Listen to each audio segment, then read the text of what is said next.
well-regulated militia being necessary to the security of a free state, the right of the people to keep and bear arms shall not be infringed. Welcome to another edition of Bearing Arms Cam & Company. Happy Election Day. It is Tuesday, November the 8th, 2022, and so glad you're with us on the program. We did cover some election topics, the big races to watch on yesterday's program, so we're not going to talk about that today. Instead, we're going to get into the post-midterm landscape and what gun control laws Democrats may be pushing in the days and weeks and months ahead. Before we get into our topic du jour, however, today's episode brought to you by Direct Bullion USA, the new gold standard of gold and silver dealers. You wouldn't let the swamp of Washington, D.C. take your guns, so why would you let them take your retirement? Visit directbullionusa.com today and start learning how to protect your financial freedom by requesting a free investment guide. Secure, protect, and diversify. Get started now at directbullionusa.com. So we saw not only do we have Election Day going on today, but we saw U.S. District Judge Glenn Sotheby in New York strike down, or at least issue an injunction against enforcement of many of the provisions of New York's Concealed Carry Improvement Act. At the same time, Judge Sotheby has said most of these laws are unconstitutional, so they can't be enforced. The RAND Corporation is out with a brand new report on state firearm laws after Bruen. This is basically a roadmap for gun control advocates, anti-gun politicians, and the like. What can be done after the Supreme Court's decision in Bruen? And you might recognize some of the names associated with this report. I'll be honest with you, there's not a single name on there that I recognized as a pro-Second Amendment voice. A lot of folks who are quite chummy in the gun control movement, however, including Jake Charles from Pepperdine University and the Duke Center for Firearm Law, Saul Cornell of Fordham University, David Hemingway of Harvard, Eric Rubin, Adam Winkler. The only one, I think Jake Charles is more of an academic than an advocate.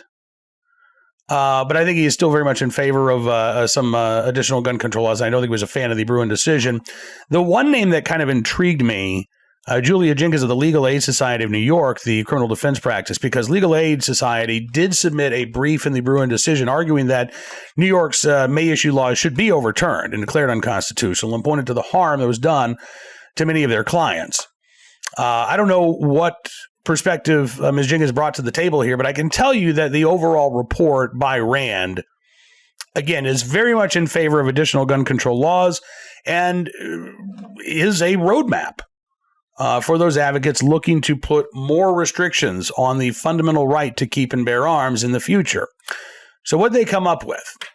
Well, they do acknowledge that the Bruen decision is going to make it tough, at least tougher, to pass new gun control laws. But they say that the decision has ambiguities in it that will allow for some restrictions and some provisions to be implemented. Let's talk about them. They say first that the court's determination that New York's concealed carry law was unconstitutional was narrowly focused on the use of subjective discretionary standards in issuing permits and seems to explicitly allow for states to use objective suitability and perhaps even good moral character standards that could serve similar risk management objectives as the former discretionary standards. Well, not according to Judge Glenn Sotheby, because one of the provisions of the CCIA that he said could not be enforced was the state's good moral character standard, which Sotheby says, in essence, was just their justifiable need standard by another name. It's still imposing a subjective standard on somebody who wants to exercise a fundamental right. In this case, the standard is not, well, is that a good enough reason for you to carry? It becomes, well, are you the type of person that we want to carry? Again, not because you haven't met training standards, not because you have been convicted of a felony or a domestic violence misdemeanor, but maybe, we just think you're hanging out with the wrong sort of crowd. We just don't like the look of you. Maybe you've been arrested, but you haven't been convicted of a crime in the past. Should that be enough to prevent you from exercising your right to keep and bear arms? According to New York State, the answer is yes. According to these gun control activists, the answer is yes. But according to Judge Glenn Sotheby, the answer is no. The RAND analysis also says that because the decision allows states to enact permitting systems that use objective standards for eligibility, state regulations that set objective training and competency standards for the acquisition, use, and carrying of firearms may be defensible under Bruen. Well, in New York's case, Judge Sotheby did allow the 16 hours of classroom training and the 2 hours of range training to remain in place and be enforced under the CCIA, although he did note some reservations with that. And his justification was a little odd, too, basically saying that, at the time of the founding, people, there were laws on the books to ensure that those in the militia were trained with their firearms. But we're not talking about a militia, and we're not talking about a right that is contingent upon service in a militia. But for now, Sotheby's has said that New York's training standards can remain intact, although he did, again, express some hesitation about the cost of the training, about the demands that it would place on gun owners. So I think it is, again, my non-lawyerly opinion here is that you could probably find some sort of, reasonable training standard that the Supreme Court would go along with. But I think we've got a real problem here, is states can tack on enough mandatory training requirements, all of a sudden the cost of exercising a fundamental right approaches $300, $400, $500, $1,000 or more. That's going to shut out many Americans from being able to afford to exercise a fundamental right. And once that happens, I think we're not just talking about regulation here. I think we're talking about infringements. The RAND analysis then says, although the decision allows that firearms can be banned from certain sensitive places, no clear guidance on how to determine the legitimacy of such regulations was offered in Bruen, meaning that states wishing to broaden or limit bans on firearms in sensitive places may be able to justify their choices.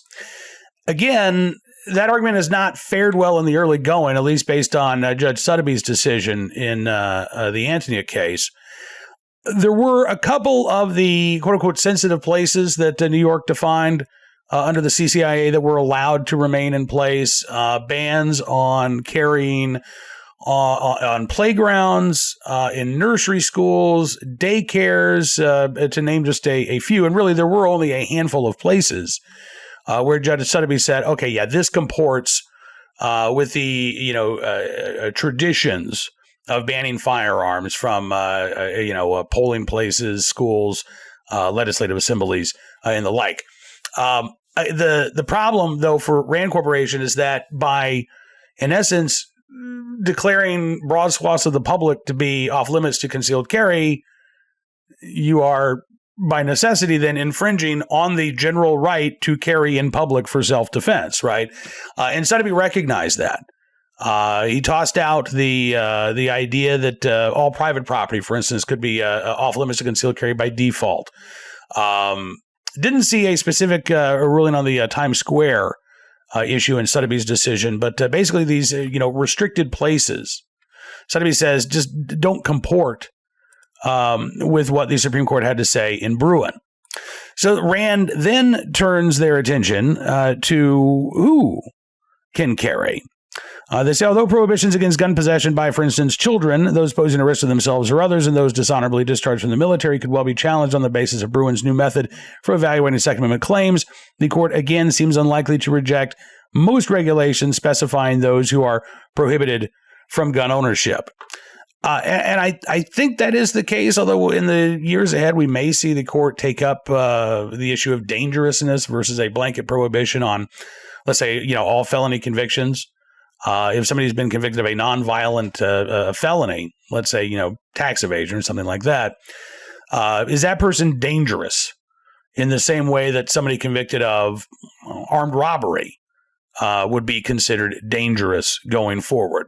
But generally speaking, I do agree. I don't think the court is trying to set up a scenario in which every prohibited person is now allowed to possess a firearm. We have seen a federal judge rule that those who have been, those under indictment, but those who have not yet been convicted of a crime do not lose their right to keep and bear arms.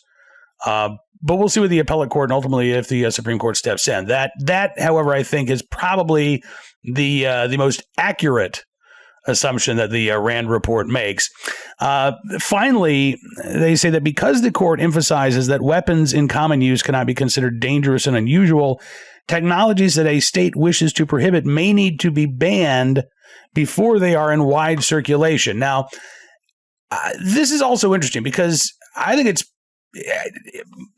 it's pretty clear that a lot of the folks associated with this project really do want to ban so-called assault weapons and semi-automatic firearms, but they at least recognize that that might be kind of tough to do here under the standard that was laid out in Bruen. They say, quote, although the court would likely consider semi-automatic rifles and high-capacity magazines as in common use and thus covered under Second Amendment protections, regulations that impose higher standards of control over the acquisition, use, and carrying of specific type of weapons may be constitutional under Bruen. In other words, if you want to own, let's say, a revolver or a pump-action shotgun or a single-shot bolt-action rifle, then maybe you could do so without all of the hoops and hurdles that will be present if you wanted to own a semi-automatic pistol or an AR-15 or a shotgun that can hold more than 2 slugs. Again, my non-lawyerly perspective here is I don't think the court is going to engage in the type of tiered scrutiny that it rejected to determine the constitutionality of gun control laws to determine the constitutionality of a particular firearm. Again, the standard is if these arms are in common use for a variety of lawful purposes, they cannot be considered dangerous and unusual. And therefore, they are protected by the Second Amendment. I don't think that's actually all that difficult to understand here. But it also suggests the RAND analysis that these activists and these academics don't really see a future for the type of so-called assault weapons ban that is, one of the top agenda items of anti-gun Democrats. They seem to think that type of ban would be on thin legal ice. And I guess with that, I agree with them as well. Honestly, I got to say, instead of this report on a roadmap for gun control advocates, I wish that RAND would have maybe taken the opposite approach and put together a report on here's how democratic states can actually recognize and respect the right to keep and bear arms. Because that's not what this report is about. This report doesn't talk about ensuring that people have access to a fundamental right. Instead, this report talks about ways to get around the Supreme Court's decision, ways to enact reasonable gun safety laws in the face of the Supreme Court declaring that, hey, we're talking about a fundamental individual right here. And I think the perspective that RAND offers, quite frankly, is off base. Because ultimately what they're still doing is trying to legitimize the infringement of a constitutionally protected right. Where I come from, that's just plain wrong.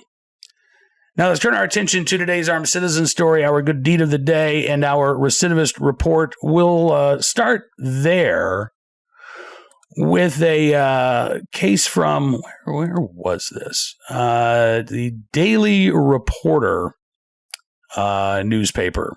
The Daily Reporter newspaper in Indiana. Last teenager sentenced from 2021 shooting incident. Yeah, 18-year-old Ethan Emilio Melendez got one heck of a deal here. He was 17 last October when he was charged with shooting a teenager, originally facing a level 4 felony count of operating a machine gun, as well as other charges after a younger boy was shot in the arm as a group of teens gathered early in the morning at a residence there in Hancock County. The level 4 felony carried a sentence of up to 12 years in prison, but he was allowed to plead guilty to lesser charges. A level 5 felony count of carrying a handgun without a license and carrying without a license within 500 feet of a school. Mr. Melendez was given a 6-year prison term with 3 years suspended to probation. He also received jail credit for 378 days already served, the level 4 felony, 2 other level 6 felonies dismissed as part of a plea deal. And so Mr. Melendez, in essence, will do very little time. I think the 378 days applied to his sentence with time off for good behavior means that Melendez may not go to prison at all. But if he does, it'll be for just a fraction of the time that he was eligible to receive for illegally carrying a gun that had been illegally converted into firing fully automatic. I got to say, when we hear politicians talk about getting tough on crime, we've got to send a message. And then you see stories like this. I mean, it just leaves you scratching your head. Hopefully, Mr. Melendez has learned his lesson. But I can't help but be concerned that the lesson that Mr. Melendez has actually learned is that you can commit a serious crime without having to pay serious consequences. Today's armed citizen story, Birmingham, Alabama, where police say a intruder was shot and killed while trying to crawl in through a bedroom window. This was just after midnight. Well, I guess closer to 1 a.m. This morning at a house on Avenue O in Birmingham. The homeowner told police that the intruder was trying to crawl through the window of her house, so she grabbed her gun and fired a couple of shots, striking the burglary suspect once in the chest. At this point, authorities say they aren't sure whether or not the homeowner knew the would-be intruder. They say the wounded man ran a block to a local gas station where he collapsed at the front door of the store. A store worker calling Birmingham 911 about 12:46 a.m. Officers arrived at the store, provided aid to the man until paramedics arrived, but he was pronounced dead at a local hospital just after 2 o'clock this morning. The name currently being withheld, pending notification of his family. The investigation is ongoing. But again, at this point, it would appear to be a case of self-defense in Birmingham, Alabama. We'll give you any more details if and when they become available. Finally, today, in the right place at the right time, willing and able to do the right thing, a police officer down in Georgia, Powder Springs, Georgia, and a relatively new officer, our officer Carson Yates, got a call over the weekend. There was a marathon being run, and one of the runners actually collapsed there on the trail. This is dash cam footage when Officer Yates arrived. This was on the Silver Comet Trail back on October 29th. Officer Yates says the runner had a clogged artery, had just passed out, said his heart was stopped. Within seconds of arriving at the scene, Officer Yates said he and his sergeant jumped into action, started rendering first aid. He said, my first thought was just to try to get some breath into him, just try to stabilize him until EMS comes. Yates performed CPR on the man for almost 10 minutes. Yates, by the way, in his first year as an officer there with the Powder Springs Police Department, he said, I just went back to my training, what we learned in the academy. And as it turns out, what he learned works because the runner ultimately was able to start breathing on his own.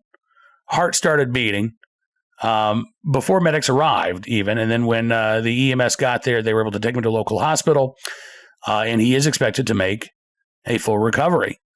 Carson Yates says, of course, I'm excited to help save his life, but it's part of the job. Yeah, it is. And I imagine that if you do that career long enough, there are going to be individuals that you will not be able to save. But on that day, in that moment, Officer Carson Yates was in the right place at the right time, willing and able to do the right thing. And in doing so, saved a man's life. So, Officer Yates, we thank you, sir, for your very good deed. Now, that is all the time we've got for you in this edition of Bearing Arms, Cam and Company. We will be back tomorrow. We'll be talking about all of the election results. I'd also encourage you, I always talk about becoming a VIP member, but We've got a special post-election VIP Gold live chat with Hot Air's Ed Morrissey coming up tomorrow as well. So if you have not yet become a VIP or a VIP Gold member, well, I would encourage you to go to BarryandArms.com/subscribe, use the promo Gun Rights, and get a significant savings on your VIP membership. Not only will we be showing support for the independent pro-Second Amendment journalism we're doing here at Barry and Arms, but as always saying, thanks for showing your support. We're going to give you exclusive news stories, analysis you won't find anywhere else, because your support does matter. And it really does make a difference, just like your vote. So, get out there, cast that ballot. We'll see you back here tomorrow. Hopefully good things to talk about. In the meantime, be well, be safe, and be free.